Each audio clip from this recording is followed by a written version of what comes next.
we have a brand new Instant Pot. This is your condensation cup. You want this on all the time because if you do have any kind of condensation that comes out, if you don't have this cup, it will spill over onto your counter. It just goes in, it just kind of lines up on the side right here, and then you just kind of push it in and it locks in place, okay? So for our first brand new out of the box Instant Pot, we're gonna take all the extras out, and I put about, I don't know, 2 cups of water or so in the inside. The book has the instructions on how to do your first water test. It tells you to put water up to the 3 line. That's far too much. So a couple of cups will do, because when you're cooking, that's about what you're gonna end up using, is a couple of cups. Key things to know are the way the pressure cooker works. So it boils the liquid. It's a sealed environment. It boils the liquid. That boiling releases the gases, vapors that then creates the pressure, okay? So if you don't have enough liquid, you can't come up with pressure. If you have too much liquid, it will take longer to come up to pressure. If you have frozen food inside and you're trying to use that, perfectly fine, just know that it will take the water longer, or the liquid longer to boil, and so it will take longer to come up to pressure. Without the liquid, you can't get your pressure. It will not work.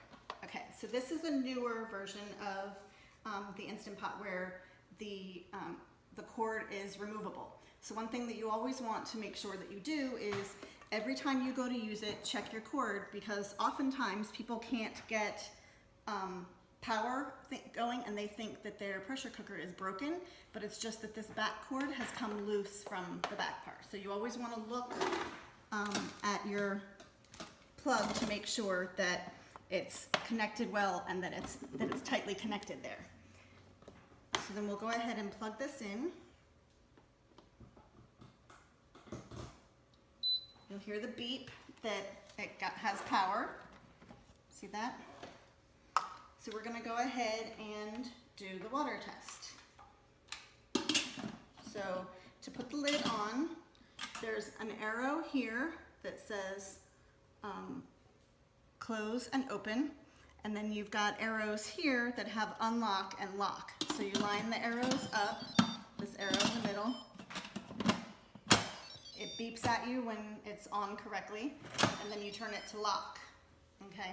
So then up here you have your venting or sealing. You wanna always make sure it's turned to sealing when you're trying to cook. That's what creates the pressure, is when it's sealed. When you're ready to release the pressure is when you'll put it into venting. So let's go ahead and put this on for, say, 2 minutes to do our pressure test. So we'll do manual, and we'll make it go down to, we'll do 3 minutes. And then that's it. We're on seal, let it go, and it will come up to pressure, and then it'll start counting down, and then it'll beep when it's done. So that beep there is to tell us that, all right, I'm locked, I'm gonna start creating the pressure now. So we came up to pressure nicely, and we did our couple of minutes, and it just beeped at us. So we can see this, when it turns to the L, it's telling you that it's done, and that's how long it has been finished and waiting for you. So we've been on keep warm for 1 minute. It will turn to keep warm when it's finished, and just kind of sits there waiting for you. This is also called natural pressure release. So we can naturally let the pressure release. It's been naturally releasing for 1 minute so far. So if you have a recipe that says NPR, natural pressure release, for say 10 minutes, you let this count up till it says L10, okay? But this is just water inside. We are just doing the water test, so we can go ahead and do a quick pressure release. So I recommend you use some kind of a spoon or any kind of utensil. I recently saw a video that pointed out that this spoon that comes with your machine has this little hole in it, which is perfect for grabbing your little thing and releasing the pressure. So I need to go ahead, and you can see that the pin is still up, so I need to change it from sealing to venting. And you just kind of let that go. If you really want to clean your ring, you can hold it with tongs up above here and steam clean a wedding ring while you're waiting. unless you're doing something like soup and then, you know, it does, or beans, something that tends to spew out. But this is just water, so it's just going to be nice clean water. Perfect time to clean the jewelry. So then when it's all finished, this little pin will drop, and then we'll be able to open the machine. Almost done, I think.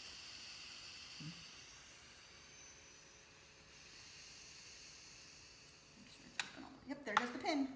So now we can go ahead and we can turn this off, and we can open the machine up. We've got nice boiling water in there.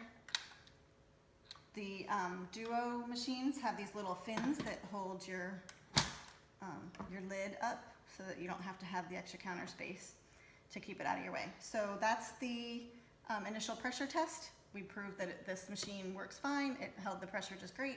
And now we can go ahead and clean it and start cooking it. Okay.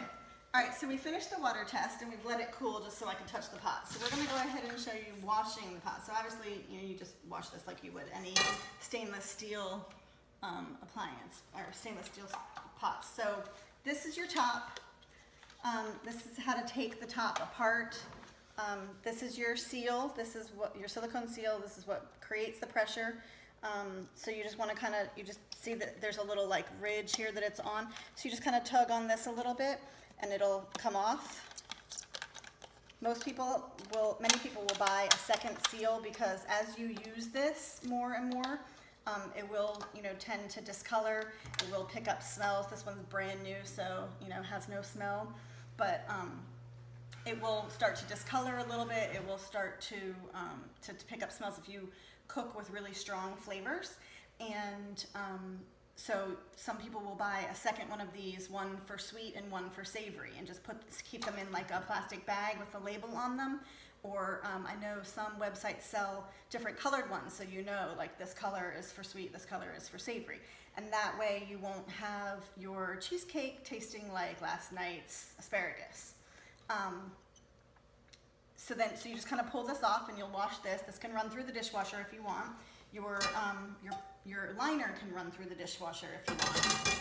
And then if you've been extra, so you want to clean down in here with like a brush or a sponge, whatever you use to clean. And then if you've been extra messy, sometimes you'll need to take this piece off. Now, this is what the new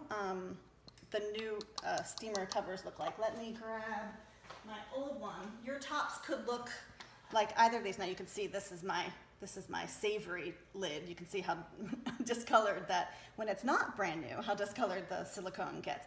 But so your top may look like one of these two.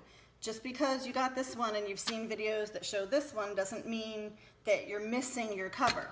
So I'm used to this one, so I'll show you how to take this cover off. You just kind of squeeze a little from here and then it'll pop right off. So that's what it looks like when it's open, and you'll clean in here, you can clean under there. Okay, so this one, once you take this off, and I guess you can do it with this one without having to take this off. Again, you don't have to take this off every time you clean. You just want to take it off if you've released the pressure and, you know, something has spewed out the top, or if you've cooked with something that seems like has foamed or bubbled up to the top, and this looks all messy. Then you want to take the seal off. You want to clean. You want to take this off, clean underneath it. And then this is the last piece that you want to take off. So this is your pin, right? So put your finger on the pin here to hold it down, and then flip your thing over and you'll see that this is up. See that? So then you want to just peel this little silicone top off. And once you do that, I suggest that you put it into this so you don't lose your little pieces. Then you can just move your finger and the pin will drop into your hand. So then you can wash the pin, you can wash all of these pieces, and then I store them in each other on the counter like this till they dry, or just dry them and put them back immediately. So to put them back on, you take your pin. Notice that this is the part that goes to the outside because it's the part you see pop up when it's got full of pressure, right? So you put it in from this way. Nope, this way. From the outside, you push it through. You've got your little silicone piece. Pop that little guy back on, and then you can let it go. And now it's just the stopper that keeps it from going all the way through. And then you put this back on, and then you put your seal back in, and you're all set. So this is all washable components right here. And then you've got your pot that you can wash. And then some people ask about cleaning this little ledge here if it gets really dirty, or something spills over. Maybe you're taking your top off and something has spilled in there. I often find like pieces of rice or stuff in there. So you can take a paper towel or a sponge or anything. This works best for me. I'll just wet my little sponge guy thing and just drag it all around the edges, and then I can clean this. And if there's chunks that I can't get out, I'll work them around to this wider section here, where then I can get my sponge in there and clean them up.